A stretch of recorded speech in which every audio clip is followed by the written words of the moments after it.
मगर शनाया, उसके चेहरे का रंग पीला पड़ गया था। दादाजी ने जो भी कहा उसका यही मतलब है कि उन्हें शुरुआत से मेरी कही एक भी बात पर बिल्कुल भी भरोसा नहीं था।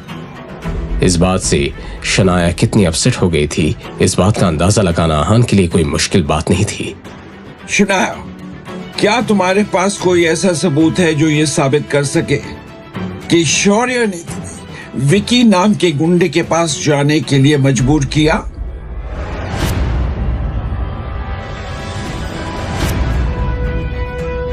है कोई सबूत? क्या होगा शनाया का जवाब? क्या शनाया अपनी बेगुनाही साबित कर पाएगी या फिर शौर्य इस लड़ाई में जीत जाएगा? इस सिचुएशन में आहान का क्या रिएक्शन होगा? अगर शनाया को कुछ भी हुआ तो क्या?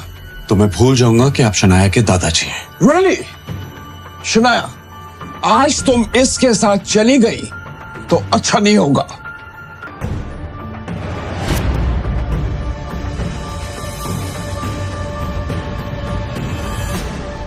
क्या तुम्हारे पास ऐसा कोई सबूत है जो ये साबित कर सके कि शौर्य ने तुम्हें विकी नाम के गुंडे के पास जाने के लिए मजबूर किया? है कोई सबूत? अपने दादाजी का ये सवाल सुनकर शगुन और शौर्य एक दूसरे की तरफ कामयाबी की उम्मीद के साथ देखने लगे। उन दोनों को यकीन था कि शनाया के पास कोई भी सबूत नहीं था। हेलो, कौन? मैं शौर्य, और अगर आहान की जान बचाना चाहती हो तो विक्की भाई के अड्डे पे पहुंचो। मैं तुम्हें लोकेशन भेज रहा हूँ। दादाजी, मेरे पास सबूत है। उस दिन शौर्य ने मुझे कॉल किया था और मैसेज भी। मैसेज में ये साफ लिखा था, मेरा क्या होता? फाइनली मेरे पास ऐसा कोई है जिस पर मैं डिपेंड कर सकती हूँ। शनाया को बेहतर फील करवाने के लिए आहान सब ठीक कर सकता था, लेकिन आहान शनाया को कमजोर नहीं रहने देना चाहता था, इसलिए आहान ने कुछ नहीं कहा। शनाया, क्या शौर्य सच कह रहा है? अगर शौर्य की बात सही थी तो शनाया ने अपने परिवार की मर्यादा को दिल्ली से रायजादा परिवार से दोस्ती करने का ये इकलौता मौका था, मगर रायजादा खानदान के असली वारिस से तो शौर्य के अलग ही मसले थे। भले ही हान की कोई गलती नहीं थी, मगर इस सब का अंजाम बहुत बुरा हो रहा था। अब भी वक्त है, हालात की नजाकत को समझो और जाकर पापा जी से माफी मांगो। जो कोई भी सजा देंगे उसे चुपचाप मान लो। शेखर अभी हॉस्पिटल में है, शनाया अपना जॉब खो चुकी है, ऐसे में ये घर कैसे चलेगा? मैं नहीं जानती। अभी के अभी जाओ और पापा जी के सामने अपने घुटने टेक दो। मिसेस यामिनी गिल के पॉइंट ऑफ व्यू से यही एक रास्ता था कि जिससे चीजें कुछ ठीक हो सकती थी, मगर अगले ही पल जब आहान ने अपना मुंह खोला तो मिसेस यामिनी गिल के साथ साथ शनाया भी तंग रह गई। मैं आनंद गिल से माफी नहीं मांगूंगा, उन्हें तो शनाया से माफी मांगनी चाहिए। आहान के आखिरी शब्द सुनकर मिसेस यामिनी गिल की बोलती ही बंद हो गई। What? तुम्हारा दिमाग ठीक है? ऐसे लगता है तुम्हारा दिमाग खराब हो गया है। मॉम, आप मानो या ना मानो, आनंद गिल शनाया से माफी मांगेंगे, उन्हें माफी मांगनी पड़ेगी। ये कहकर आहान अपने कमरे की तरफ जाने लगा। आहान, आहान तुम कहना क्या चाहते हो? आहान साफ साफ बताओ। मगर आहान ने कुछ भी नहीं कहा। जवाब में बस आहान के कमरे के दरवाजे के बंद होने की आवाज आई।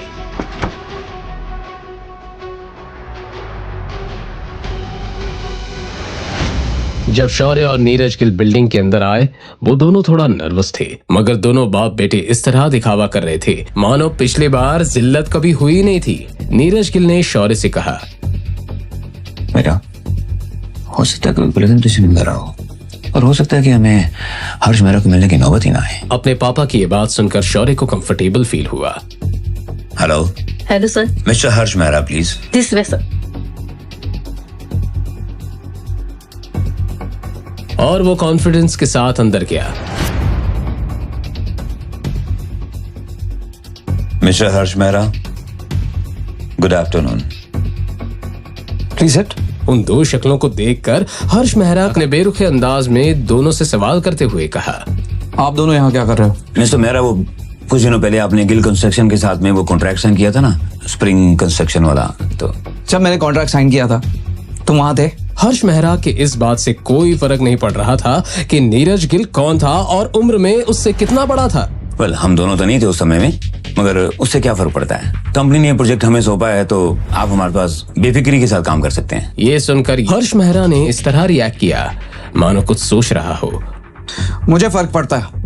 जिसके साथ मैंने कॉन्ट्रैक्ट साइन किया है, मैं उसी से मिलना चाहूंगा। नीरज ने लाचार होकर सवाल किया।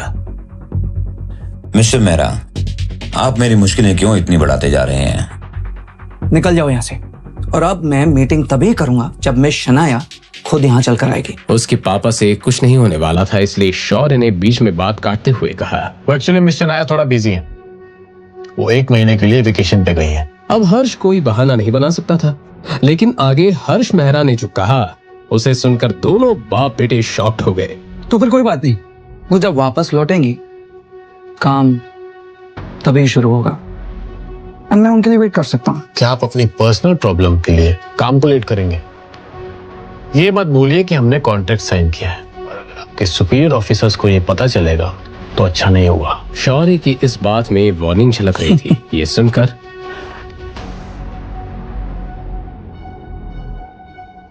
तुम मुझे धमकाने की कोशिश कर रहे हो?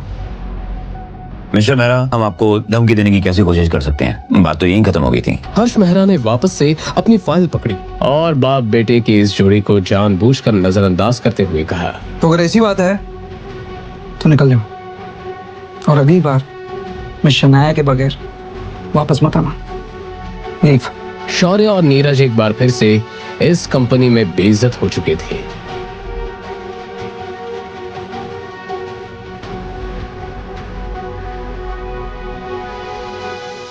आहान को मिस्टर विक्रम की कॉल आई तो आहान ने कॉल आंसर करते हुए कहा। काम हो गया? जी, काम हो गया। बाद में बात करते हैं। ये कहकर उसने कॉल काट दिया।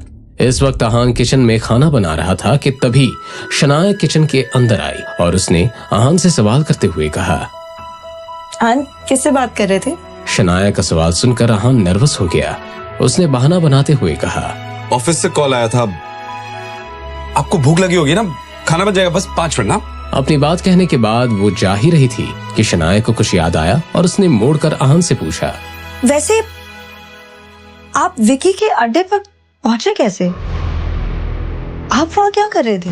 शनाया ने आहान से सवाल करते हुए कहा। जैसे ही आहान ने अपनी वाइफ की ये बात सुनी वो दंग रह गया। आहान ने इस बारे में तो सोचा ही नहीं था। वो विकी के अड्डे के पास ही प्लाजा बार है ना, वहां मेरे कलीग की एक शादी होने वाली है, तो पार्टी वहीं देने के लिए कहा था, तो वहीं जा रहा था और शौर्य को अंदर से आते हुए देखा तो मुझे शक हो गया। ओके, तो आपने अंदर आकर मुझे अकेले उन गुंडों से बचा लिया? मैंने पुलिस को कॉल किया था।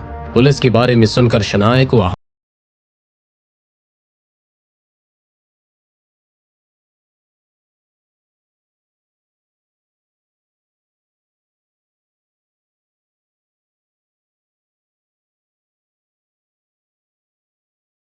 और जितना आहान की सैलरी थी उससे 5-10 हजार ज्यादा खर्चा प्लाजा बार जैसे जगह पर एक वक्त के खाने और ड्रिंक्स पर होता था। इसलिए शनाया का सवाल लॉजिकल था।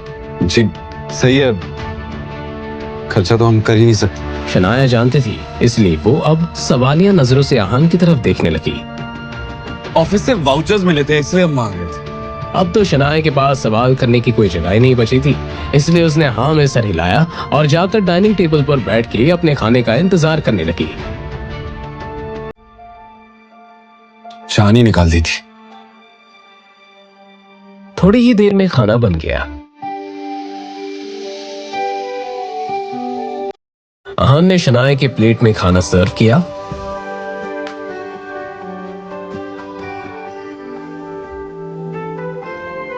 आप सोते वक्त खराटे लेती हैं शनाया? आहान की बात सुनकर शनाया हैरान रह गई। क्या? मैं कराटे नहीं लेती, और वैसे भी आपको कैसे पता? आप झूठ बोल रहे हैं। मैं झूठ बोल? कल रात हम साथ में सोए थे और आप इतनी जोर जोर से खराटे ले रही थी कि काफी देर तक तो मुझे नींद नहीं आई। ये आहान खराटों के बारे में क्यों बात कर रहे हैं? मुझे बहुत ही ऑकवर्ड फील हो रहा है। हाँ, अब यही रास्ता है।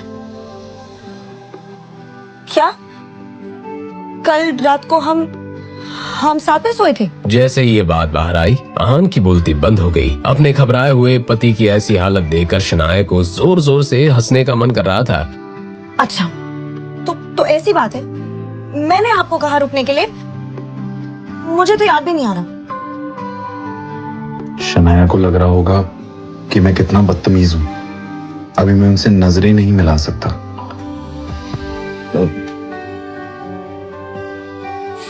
वो मैं हलवा बनाना भूल गया। मीठे के बिना तो खाना अच्छा भी नहीं लगेगा।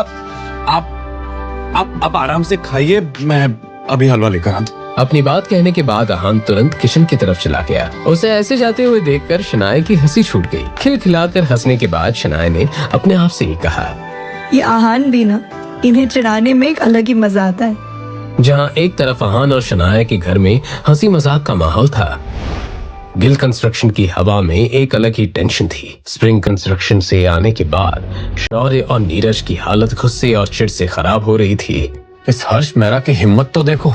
मुझे लगता है कि उसे ऐसा करने के लिए किसी ने उकसाया है, या फिर वो किसी वजह से ऐसा कर रहा है। हर्ष मेहरा एक बहुत ही होशियार बिजनेसमैन है, वरना वो रायजादा खानदान में काम नहीं कर रहा होता। पता नहीं वो हमारे साथ ऐसा क्यों कर रहा है। ऐसी बात है तो हमें कानून की मदद लेनी चाहिए। हमारे पास उसके साइन किए हुए कॉन्ट्रैक्ट हैं। एक दो नोटिस जाएंगे ना तो अकल टिकाने आ जाएगी। बेवकूफों वाली बात मत करो शौर्या। क्या तुम सच में रायजादा खानदान के खिलाफ जाना चाहते हो? एक प्यादे के लिए राजा से दुश्मनी लेना अकलमंदी होगी? अपने पापा की कही ये बात सुनकर शौर्य का सारा गुस्सा धरा का धरा रह गया।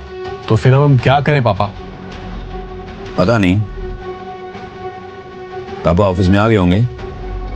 चलो उन्हीं से चल के पूछते हैं। अब दादाजी बता सकते हैं कि इस मुसीबत से कैसे रास्ता निकाला जाए। दादाजी, ये सब इस शनाया का किया दर है। आपके फैसले से नाराज होकर उसी ने ये सब किया है। और ये आहान और शनाया अपने आप को समझते क्या है? ये जो हर्ष मेहरा इतना उछल रहा है ना, इसकी वजह यही दोनों है। और जब से आहान का सपोर्ट मिला है ना, तब से शनाया कुछ ज्यादा उछल रही है। शनाया ऐसा नहीं कर सकती। जाओ, जाकर शनाया से माफी मांगो, उसे मनाओ। जो भी हो, कल शनाया को कंपनी में वापस लौटना ही होगा। लेकिन दादाजी, मैं कोशिश करता हूं। कोशिश नहीं, काम पूरा करके आओ। कल शनाया को हर हालत में ऑफिस आना ही पड़ेगा। शौर्य ने इस बात पर दांत पीस कर हामी भर दी। जी। करीब करीब आधे घंटे बाद शनाया का फोन बजा, मगर जब उसने कॉलर आईडी पर शौर्य का नाम देखा तो उसने तुरंत कॉल काट दिया। तो उसने कोई चारा न होने के मारे एक बार फिर से शनाया को कॉल किया। इस बार शनाया फिर से कॉल काटना चाहती थी, लेकिन आहान ने फोन उठा लिया।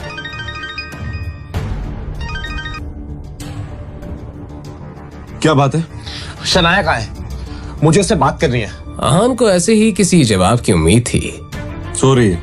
अरे तो उसे जल्दी उठाओ, मुझे उससे बहुत जरूरी बात करनी है। शौर्य की बात के जवाब में आहान ने बिना कुछ कहे कॉल काट दिया। दूसरी तरफ से बज रही बीप को सुनकर शौर्य गुस्से से तिलमिला उठा। अरे बेटा, एक बार फिर फोन कर ले।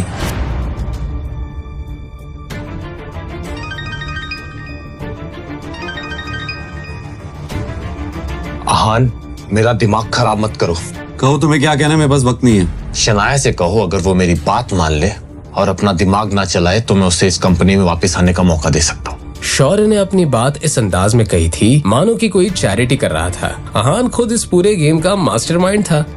और अगर वो मना कर दे तो? शौर्य को लगा जैसे आहान उसकी बातों में आ रहा था। अगर वो मना करेगी तो वो कभी भी गिल कंस्ट्रक्शन में वापस नहीं आ पाएगी। इस बार आहान को अपना गुस्सा रोकना मुश्किल हो रहा था। उसने शौर्य से कुछ कहे बिना ही कॉल काट दिया। आहान, ये क्या क्या किया आपने?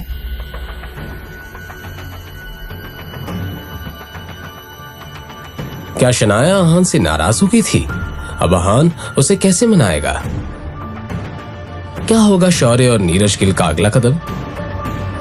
जानने के लिए सुनते रहिए पॉकेट FM।